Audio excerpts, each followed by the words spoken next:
நிறுவனர் ஐயா கன்சிராம் அவர்களோடு 22 ஆண்டு காலம் பயணித்த நாடாளுமன்ற மேலவை உறுப்பினராக இரண்டு முறை பதவி வகித்த உத்தரப்பிரதேசத்தில் அம்மையார் மாயாவதி அவர்களுக்கு தனி செயலாளராக பணியாற்றிய தென்னிந்தியாவில் உள்ள 5 மாநிலங்களின்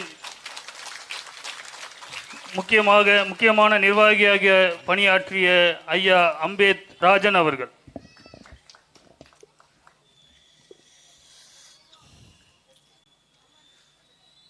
நண்பர்களே, இந்த ஜனநாயக போரில்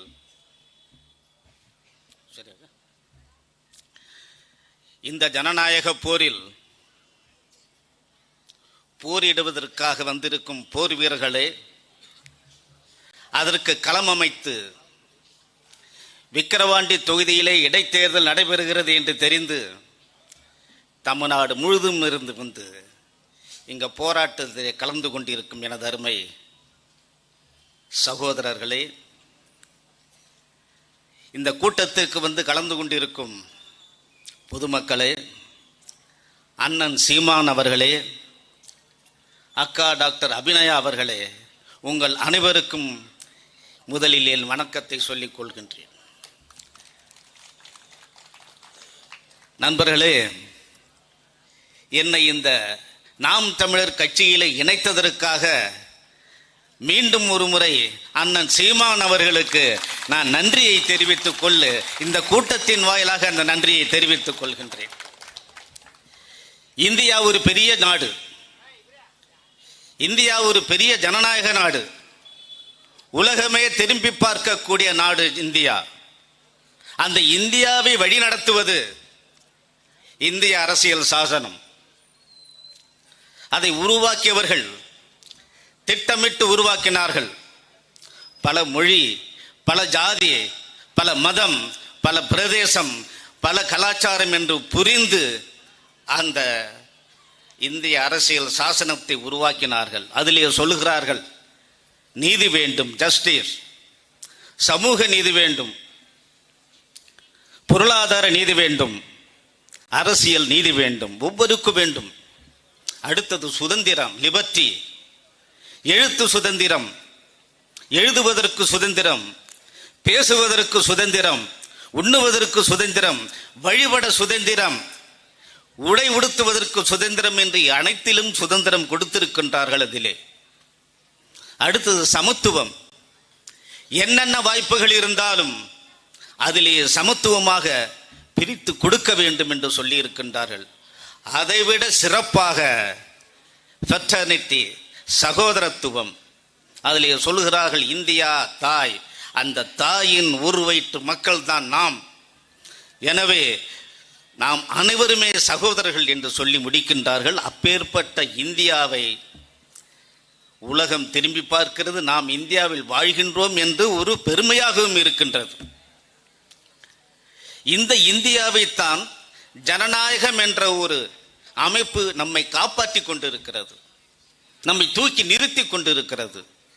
அந்த ஜனநாயக என்ற மாளிகையை, ஜனநாயகம் என்ற கட்டிடத்தை 4 தூண்கள் தூக்கி பிடித்து கொண்டிருக்கின்றன, தாங்கிக் கொண்டிருக்கின்றன.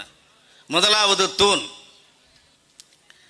லெஜிஸ்லேச்சர், சட்டமன்றங்கள். அங்குதான் நீதி சட்டங்களை இயற்றுவார்கள். பட்ஜெட் தொடர், வாக்குவாதம் எல்லாமே அங்குதான் நடக்கும். சட்டங்களை இயற்றி மக்களுக்காக, நாட்டுக்காக சட்டங்களை இயற்றி எங்கே கொடுப்பார்கள். அது முதலாவது தூண். இரண்டாவது தூண், அப்படி நிறைவேற்றப்படும் சட்டங்கள் நிர்வாகத்துறை, நிறைவேற்றும் துறை, எக்ஸிக்யூட்டிவ். அந்த துறையின் வேலை அந்த சட்டங்களை நிறைவேற்ற வேண்டும். அது முடிந்தது. மூன்றாவது தூண், இப்படி இயற்றப்படும் சட்டங்கள்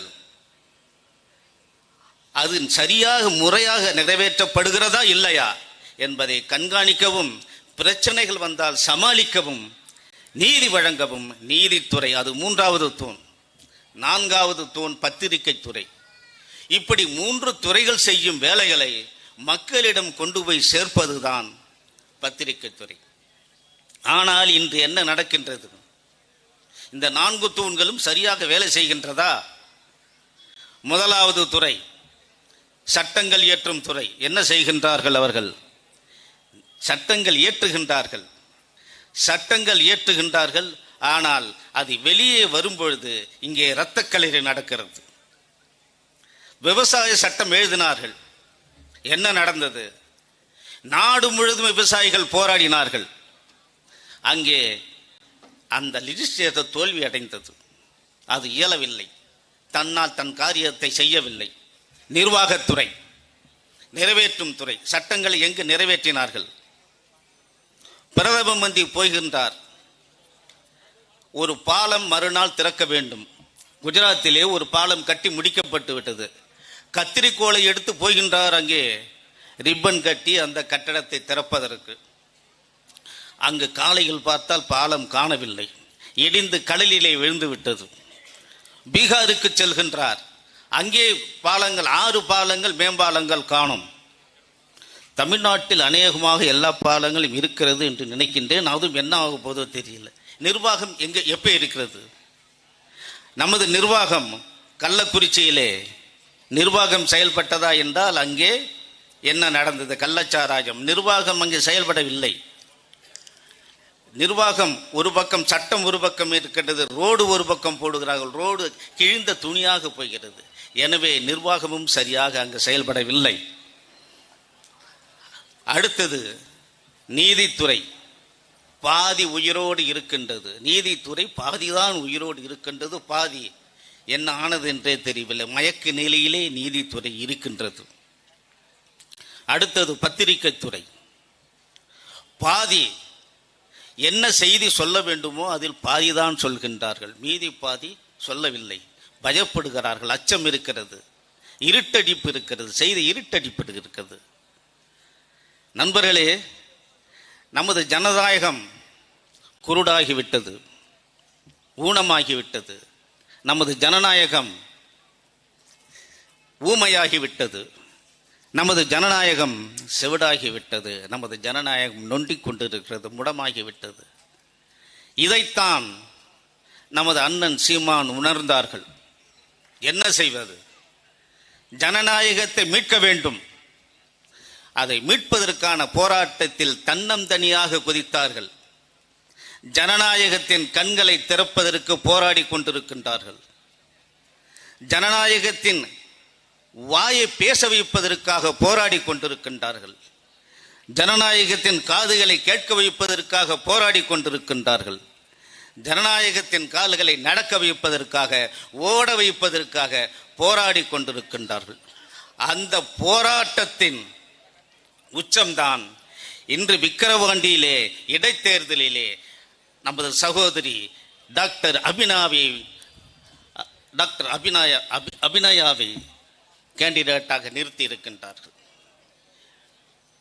ஜனநாயகத்தின் முதுகெலும்பு எங்கே இருக்கிறது கண்டுபிடித்து அதிலே அவர்கள் கவனம் செலுத்திக் கொண்டிருக்கின்றார்கள். அதனால்தான் அவர் கூட்டணி வைக்கவில்லை. கூட்டணி என்பது என்ன? அது ஒரு கட்சி எடுத்த வாந்தியை இன்னொரு கட்சி சாப்பிடுவது, அதுதான் கூட்டணி. கூட்டணி என்பது என்ன? படிக்கட்டு, பஸ்ஸில் படிக்கட்டு பயணம் செய்வது, படிக்கட்டிலேயே போவது. எந்த நேரத்திலும் இறக்கி விடுவார்கள்.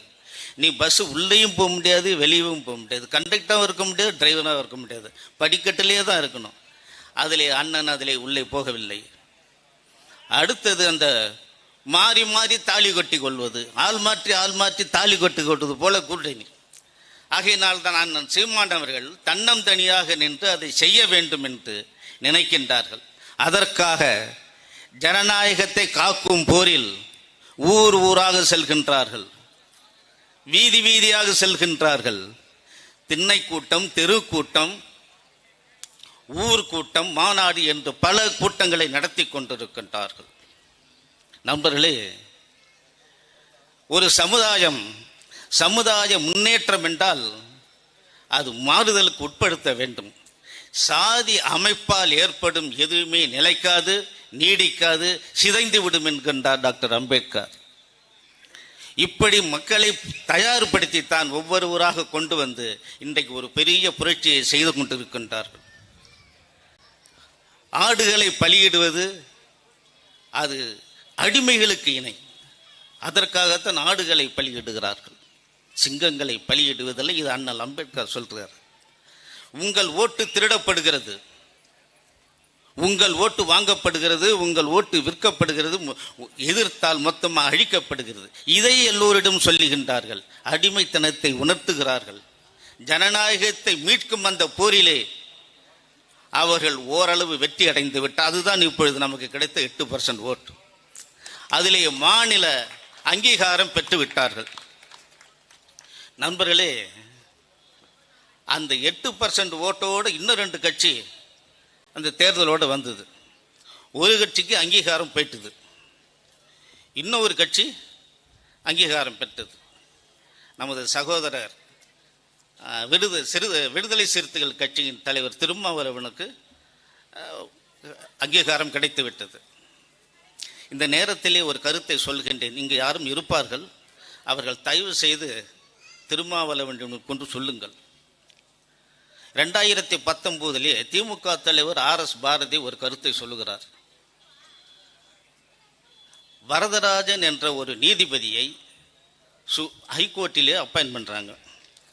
அப்ப சொல்றாரு, ஒரு பட்டியலினத்தை சேர்ந்த வரதராஜன் என்பவரை நீதிமன்றத்தில், உயர் நீதிமன்றத்தில் நீதிபதியாக நியமித்தது திமுக அரசு. இது திமுக போட்ட பிச்சை, இது கலைஞர் கருணாநிதி போட்ட பிச்சை என்று சொல்கின்றார். அதுக்காக அப்புறம் கோர்ட்டுக்கெல்லாம் போனாங்க, இதை பண்ணாங்க, அதை பண்ணாங்க. அது ஒரு பக்கம் இருக்கட்டும். நண்பர் திருமானவர்களே, நீங்கள் அங்கீகாரம் பெற்றதற்கு நாளை திமுக சொல்லும், உங்கள் கட்சி அங்கீகாரம் பெற்றதற்கு நாங்கள் போட்ட பிச்சை.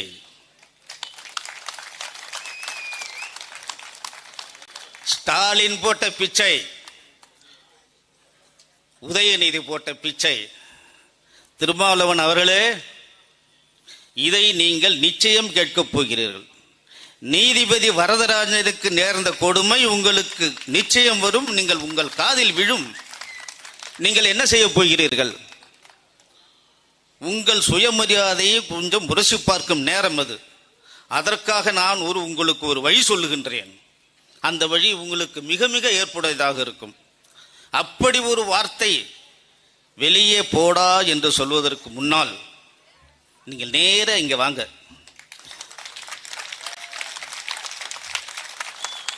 உங்களுக்கு முதல்வர் பதவி வேணுமா? கிடைக்கும்.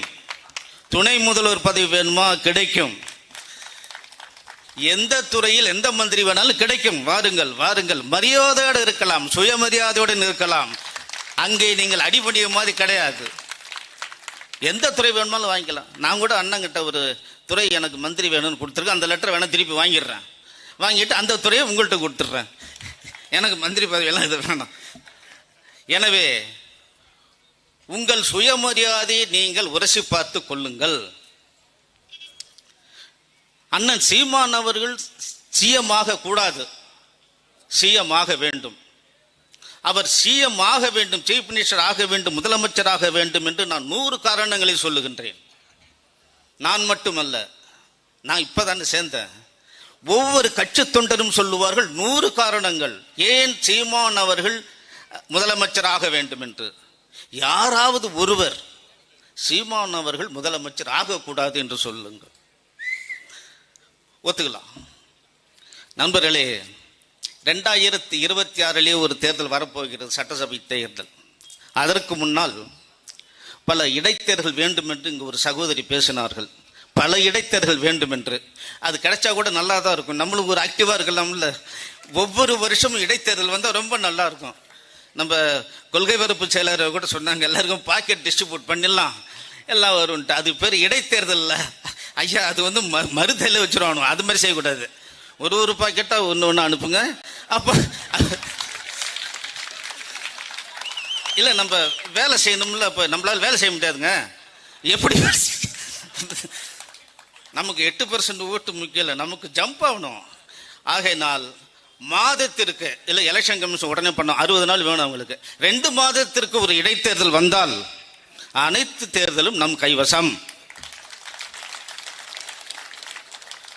2 மாதம் 3 மாதம், அது உங்களுடைய ஒர்க்கிங் கெப்பாசிட்டியை பொறுத்தது. அண்ணனுடைய தம்பிகள் 365 நாளும் வேலை செய்வாங்க. அவங்க அதில் வேற வருத்தப்படுறாங்க, என்னடா 365 நாள். பிப்ரவரி மாதம் 28, 29 தேதி தான் வச்சிருக்கேன். அதுலேயே ஒரு 32 தேதி வச்சிருக்கலாமேங்கிற ஒரு வருத்தம் இருக்கு எங்களுக்கு உள்ளார. நான் அண்ணனின் தம்பிகளை பார்க்கும்போது நானும் தம்பியாகி விட்டேன்.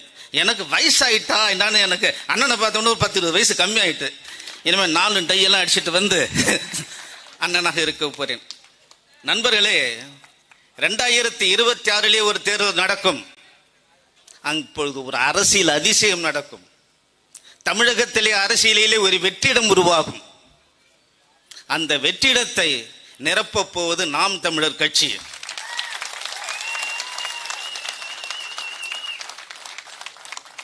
அதற்கு சூத்திரதாரி அண்ணன் சீமான் அவர்கள், அந்த ராஜதந்திரி தான். அதை பலருக்கு புரிவதில்லை. அவர் போடும் தந்திரங்கள், மந்திரங்கள் எல்லாமே சரியாக போய்கொண்டது. நான் எதற்கு அந்த கான்ஸ்டிடியூஷன் ஆஃப் இந்தியா சொன்னேன் என்றால், அரசியல் சாசனத்தை எதற்காக சொன்னேன் என்றால், நமது சகோதரியை இங்கு நிற்க வைத்திருக்கின்றார்கள். அதில் உள்ள நீதியை இங்கு நிலைநாட்டி இருக்கின்றார்கள். நீதி, அரசியல் நீதி கிடைக்கின்றது. அடுத்தது உரிமை கிடைக்கின்றது, சுதந்திரம் கிடைக்கிறது. எல்லாவற்றையும் விட சகோதரத்துவம் கிடைக்கிறது. அவர் நமது சகோதரி என்று எல்லோரும் சொல்லுகின்றோம். அதிலே ஜாதி பிரிவில்லை, அதிலே மத பிரிவு இல்லை. நாம் எல்லோரும் ஏற்றுக்கொண்ட அரசியல் சாசனத்தை அண்ணன் சீமான் அவர்கள் இங்கே விக்கிரவாண்டி இடைத்தேர்தலிலே நிறுவிவிட்டார்கள்.